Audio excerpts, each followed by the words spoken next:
It stinks when stuff goes wrong. I mean, there's irritant wrong, right? I got a flat tire on my way to school and I got to stop and change it and I'm going to be late, and that's frustrating. And that's wrong. That's trouble for sure. But I mean really wrong. The breakup happened. I didn't make the team. I didn't get the grade. I didn't get in the school. Someone's sick. Really wrong. Things are going to go really wrong. Here's what you need to know about faith. Faith has a best friend, and her name is trouble. We're going to dig in. Stick around.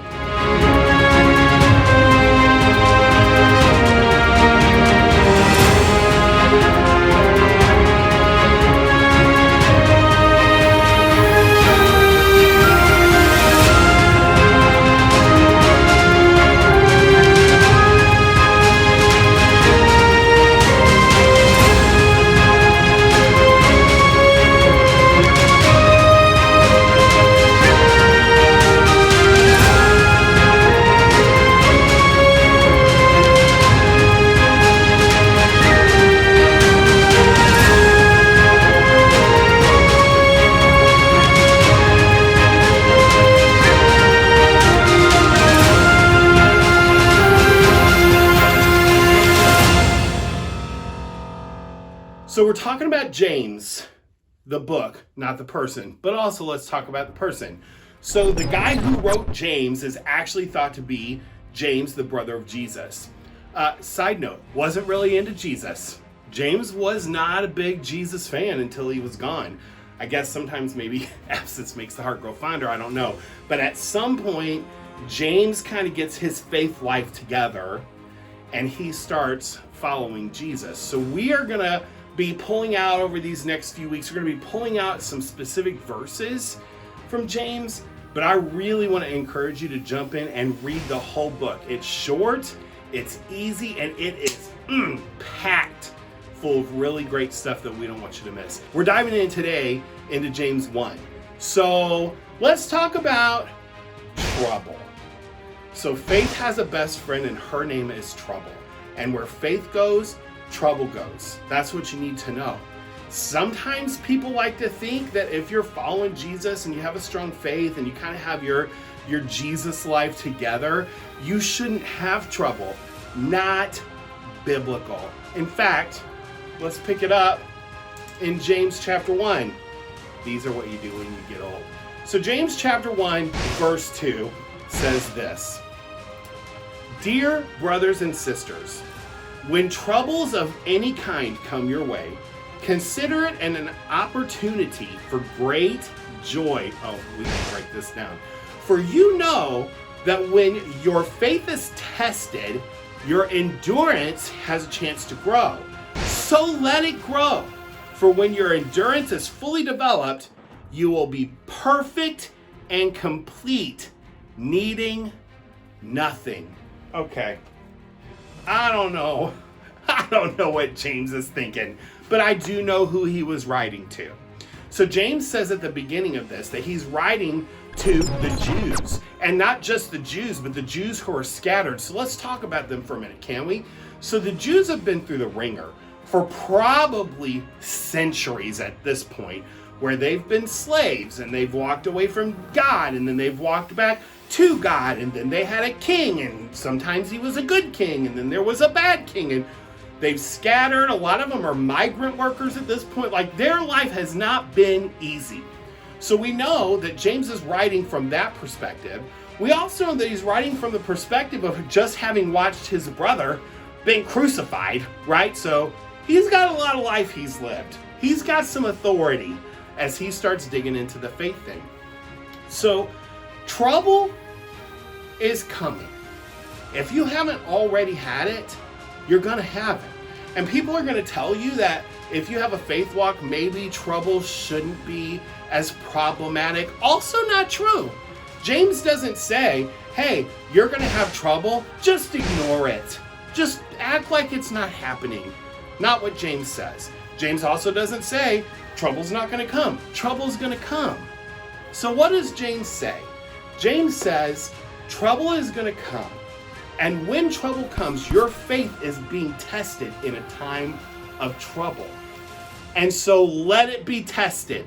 Okay, we're going to stop right there.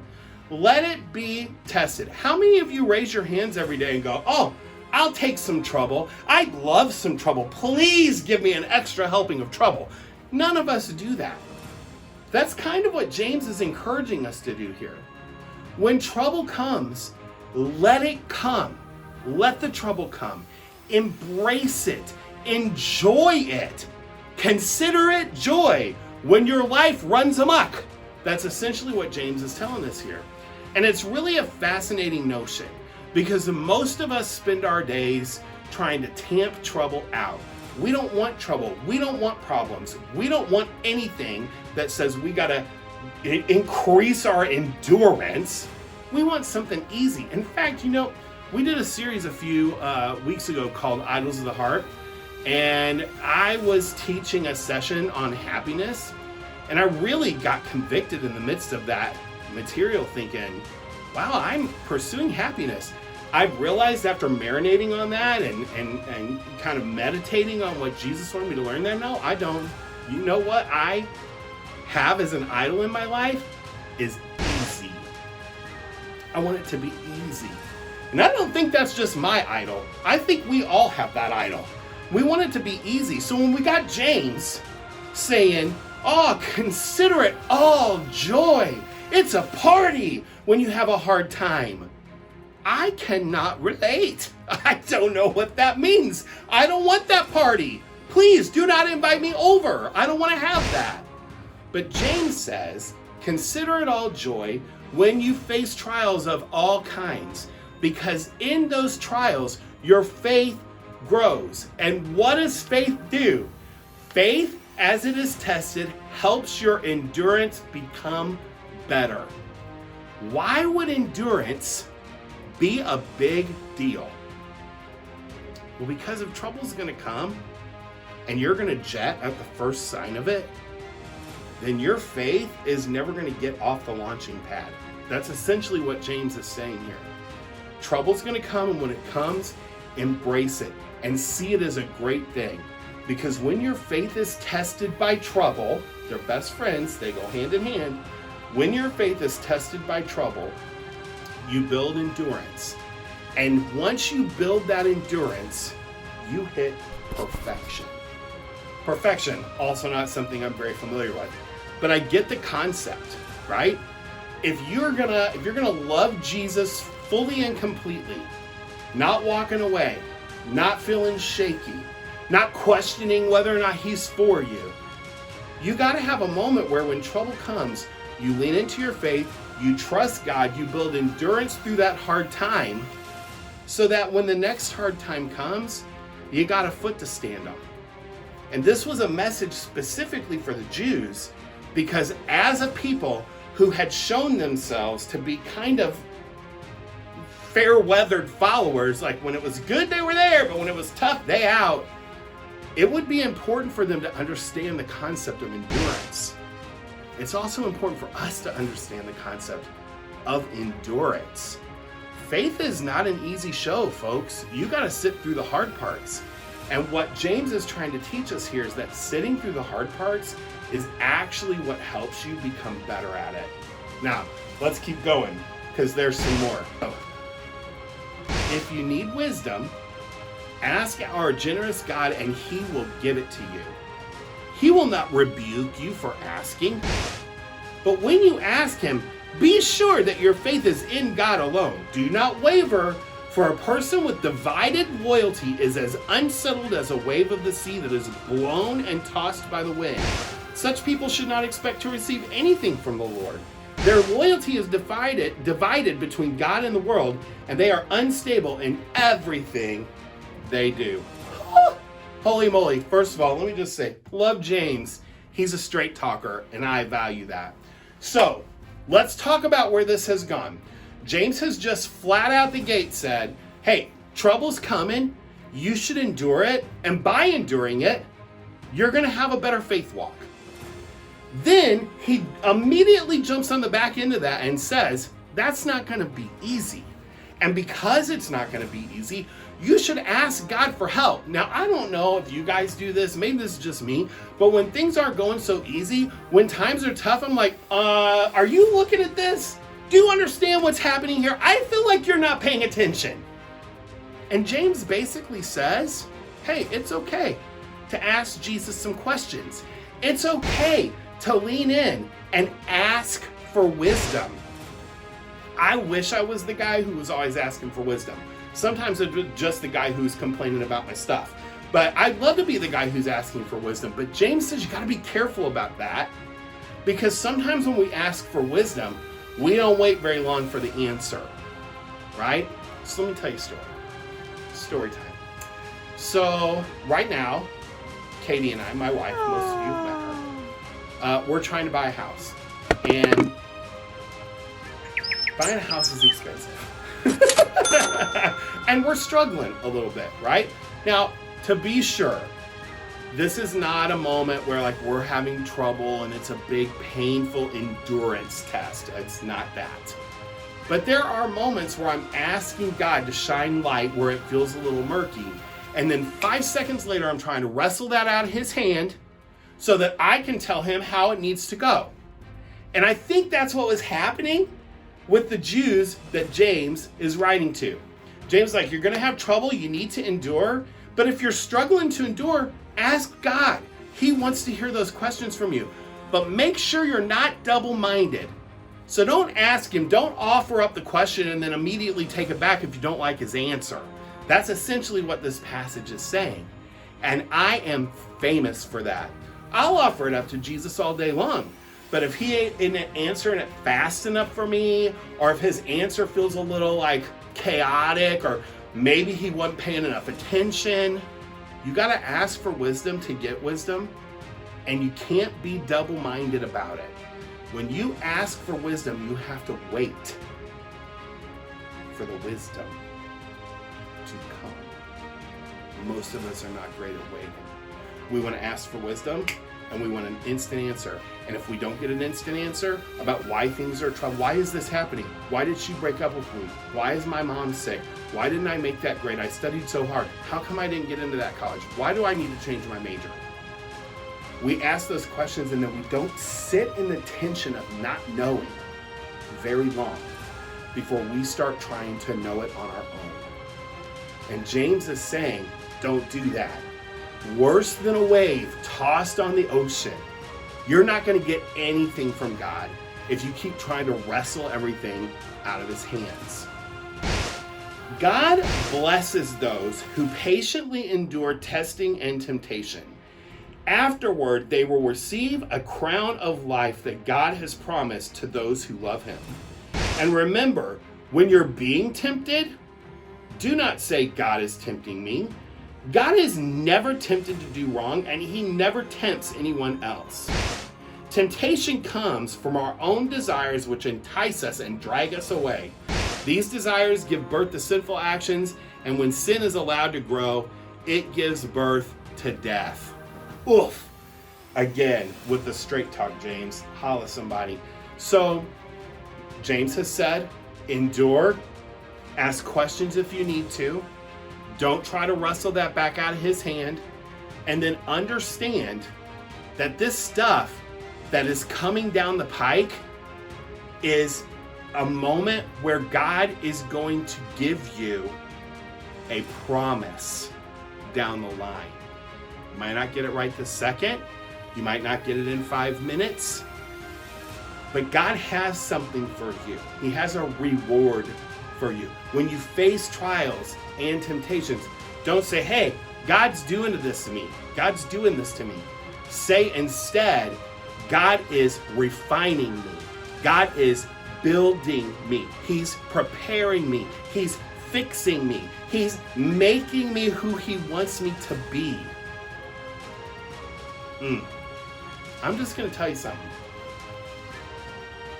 I've been through some hard stuff, right? Like I've shared this story multiple times about my mom getting sick when I was in high school, eventually passing away. That was tough. Probably one of the toughest trials I've ever gone through. And when that was happening, I was asking a lot of questions. And none of them were leading me to a road where I was like, oh, this is going to make me better. That was not where I was.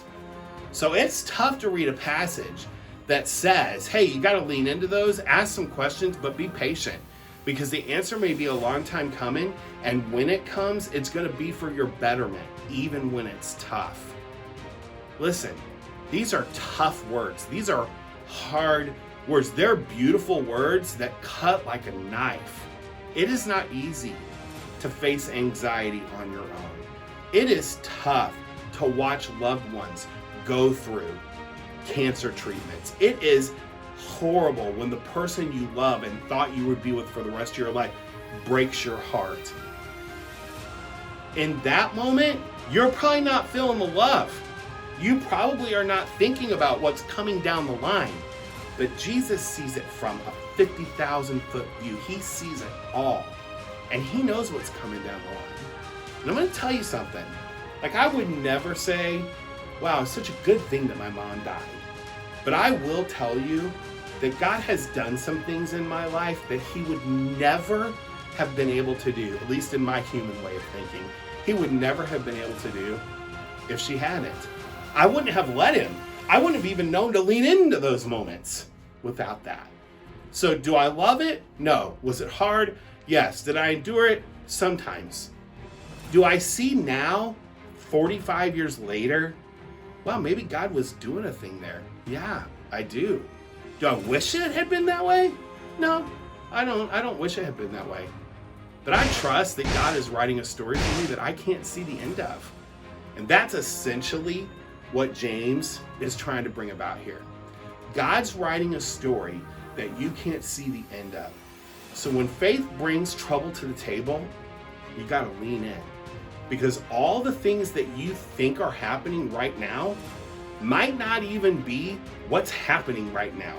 Because what's happening might be for way down the line from here. 16 through 18. So don't be misled, dear brothers and sisters. Whatever is good and perfect is a gift coming down to us from God our Father, who has created all the lights in the heavens. He never changes or casts a shifting shadow. He chose to give birth to us by giving us his true word, and we, out of all creation, became his prized possession. This is how this guy wraps up a whole message, a whole section of his letter on trouble, on trial, temptation, the gross stuff, the hard stuff in our life. He wraps it up by saying we're God's prized possession. He says, don't be misled, dear brothers and sisters. Whatever is good and perfect is a gift coming down to us from God the Father. Whatever is good and perfect in relationship to trials and temptations. That's all this whole section is about. So what James is actually saying as he sums all this up is that you're going to have trouble. Trouble's going to come. It's going to stink. You can ask all the questions you want to ask. Please lean into patience. And the good stuff is going to come from God.